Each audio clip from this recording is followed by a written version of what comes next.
Special counsel Robert Mueller says former Trump National Security Advisor Michael Flynn should not go to prison for lying about his contacts with Russia's ambassador. In a heavily redacted memo ahead of his sentencing, Mueller has revealed that Flynn provided substantial assistance in at least 3 ongoing investigations, 2 of which we know, frankly, nothing about. Let's discuss. Joining us, CNN political analyst David Gregory, CNN White House correspondent Abby Phillip, and former federal prosecutor and CNN legal analyst Laura Coates. And Laura, we heard... And Allison, one more person. Also, Phil Mudd. Phil Mudd is joining us. Phil Mudd is just not here. Thank you for reminding me. Where? So, Phil, let's go to you first, since frankly, you scare me on a good day, and now I've offended you. When you see the redactions in this memo, and you worked for Robert Mueller, you know how he works. What do you see here? I'm putting a bunch of pieces together that aren't evident but look pretty clear to me. Number one, you've got to combine what this document says with the information, for example, about the extent of interviews with people like Don McGahn, with other people from the White House. You got to look at the number of times that this individual, General Flynn, met with the special counsel. Look at another thing. There's specific reference not to investigating lies by other individuals or money trails, which is what got Paul Manafort. The specific reference is to cooperation on Russia. So if you put the quantity of information together, the fact that there's specific reference to Russia, 3 ongoing investigations mentioned in that document, I'm going to tell you one thing I'd take away. There's about a size 16 shoe going to drop here, and that shoe is not going to be related to lying or to just financial irregularities, which we've seen in the past. I think they're centering in on the core in the investigation, which is what Flynn and others are saying about cooperation with Russia. I think it's going to happen. Do you see a size 16 shoe about to drop, Laura? Is that Shaquille O'Neal size? Well, I know what that looks like, but maybe he has it. You know what I see here? A complete and total gut punch to the President of the United States, and here's why. Number one, you've got the President of the United States dangling pardons for quite some time. The prospect, although speculative, has been out there. Look, if you scratch my back, I'll scratch yours. I've got this absolute power. Now you have the equivalent of a pardon essentially handed down to somebody who once called for Hillary Clinton to be locked up, and that's Michael Flynn. And so it's almost a notion of Mueller sees this and says, I've got a great deal of power as well and prosecutorial discretion. Also, remember, the person who would have had to clear this particular sentencing memo and the actual sentencing, dangling, et cetera, is Matthew Whitaker. I mean, no one's talked about this issue, but the person that was installed just as of late, who would have had to get the authority and the ultimate clearance from Mueller to him to say, can we go forward with this, now knows, has essentially signed off on this, and everything's already been in motion. All of the plans that have been laid by Mueller's team over the past year, at least since Michael Flynn testified, was pled guilty, it's all too late, perhaps, to stop this train.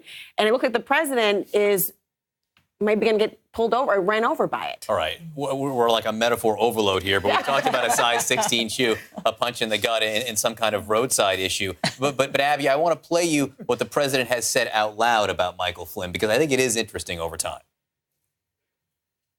I feel badly for General Flynn. He's lost his house. He's lost his life. And some people say he lied, and some people say he didn't lie. I feel badly for General Flynn. I feel very badly. He's led a very strong life, and I feel very badly, John. Mike was doing his job. He was calling countries and his counterparts. When I looked at the information, I said, I don't think he did anything wrong. If anything, he did something right. Well, special counsel says he did something wrong. Also, Michael Flynn's pleaded guilty to doing something wrong. Abby, though, you listen to all of that, the string of what the president says there, no cruel words from President Trump about Michael Flynn. And now that he's substantially cooperating, or we're told he's substantially cooperating, I wonder if that message will change. It could. And I think the president was sending a message in all of those clips to Michael Flynn to say, essentially, stay strong, just like he did this week with Paul Manafort, saying, you've got guts and saying to Roger Stone, you've got guts if you don't want to testify here. I think the president may have made a miscalculation, miscalculating the degree to which cooperation would be the best thing for Michael Flynn. Michael Flynn did for him the right thing, and might end up getting the lightest sentence that the special counsel Mueller is asking for him to basically get a lot of leniency for the crimes that he is admitted to. So President Trump is in a bind because the people who he thought would stay strong for him, in his words, are not doing that. They are testifying. They are cooperating extensively. And I'm not sure that the president understands quite the scope of what's going on here. Often, I think he thinks it's very much about, it's just about the narrow band of things that he hears talked about on Fox News. But there's a lot more out there, as we can see in these documents, a lot more that the special counsel still is not revealing. David, how do you see it?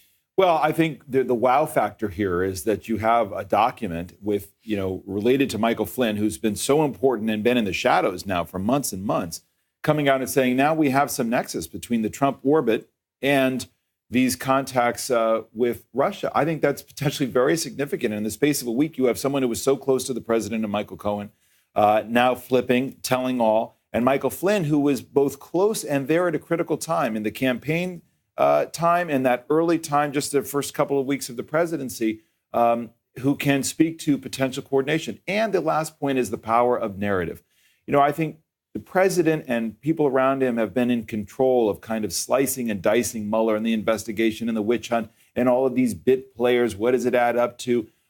Mueller is perhaps putting together a very powerful narrative, putting it together in a way that is stronger than maybe we even anticipate, because we don't know and have not known for months what it all adds up to. He will. And that could be the gut punch that people are describing. To that point, I think that the White House and the president's aides have felt pretty comfortable with how they've tried to break down Mueller in the eyes in the court of public opinion.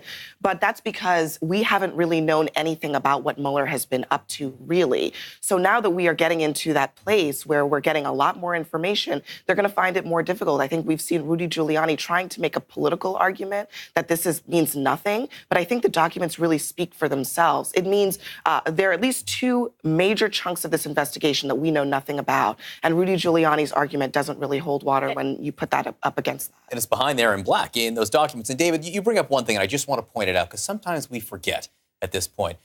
Michael Flynn was the president's national security advisor inside the White House, albeit for only a few days. But that's not small potatoes. Paul Manafort was the campaign chair. That's not small potatoes. Rick Gates was the deputy chair. Michael Cohen was his personal lawyer. The list of people now who have either pleaded guilty or are involved in some way directly with this, you just can't lose sight of that at this point. And to be reminded of that in that document with Michael Flynn yesterday is extraordinary. And remember why Michael Flynn is so important. I mean, the transition period, and remember, he's the person who is the common link between Sally Yates running to the White House to tell the president, your national security advisor, the man who is no small potatoes, may be compromised by the Russians, susceptible to, in many ways, blackmail or other things. And he's the person whose name was mentioned to James Comey to please see fit to let this thing go. You've got somebody linking the presidential administration and potential obstruction charges, the firing of James Comey, to what happened on the transition team. And let's not forget, he's dealing with Turkey, with the Israeli settlement. I mean, the list goes on. And that's the sweetest of this deal that this man has gotten. If all the information, he may walk away, and he will, if the judge says no jail time in agreement with Mueller, he may walk away, which tells me, who is the big fish? I cannot imagine a prosecutorial team saying, you know what? I'm going to let the deputy national security advisor go with no sentence because I don't have anyone else that I'd like to prosecute, and that's going to be the biggest sentence out there. Well, Phil, that gets to your point that he alluded to these three investigations. So one of them is the Mueller investigation. Is the other one the Southern District of New York, or what are the other two investigations? I'm going to guess here, as Neil Katyal was talking about a few minutes ago on the show, there's a couple of things that I was thinking about when I was reading the document. You look at categories of investigation, categories related to Russia, related to money, and related to lying. I could see more information coming out related to financial information, like what Paul Manafort did. That's one element of the investigation. Clearly, as I mentioned earlier, there's still the question of whether there was cooperation with the Russians. That's a Roger Stone kind of an investigation. That's different than the money investigation. In parallel to that, everybody here seems to lie like a rug. So there's got to be investigations related to who else is lying and whether you want to indict them. I was one of the many who thought this would shut down. But when I look at the extent of the investigation, which is bigger than I thought, the number of people involved, the number of them who are lying, and the amount of documentation, financial records, et cetera, this one could go on for a while.